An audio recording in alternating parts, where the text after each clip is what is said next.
ମାମା ଟିକେ ଆଖୁଟା ଭଲସେ କାଟ। କାଟିବା ପାଇଁ ସାମାନ କିଛି ଭଲ ନାହିଁ।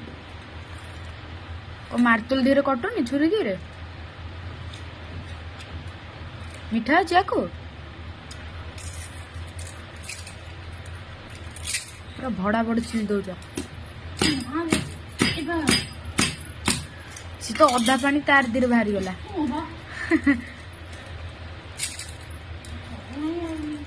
ଆଖୁ ଖାଇବା ଭଲ ଲାଗିଲେ କଣ ହବ? ଇଏ ଦାନ୍ତ ସହକାରେ ମୁଗୁଳି ଯାଇଥିବ ଆଖୁ ଚଢେଇଲା ଦାନ୍ତରେ ବି ଛଡେଇ ହବ। ଏବେ ଆଖୁ ଖାଇବାକୁ ଭାରି ମଜା ଲାଗେ।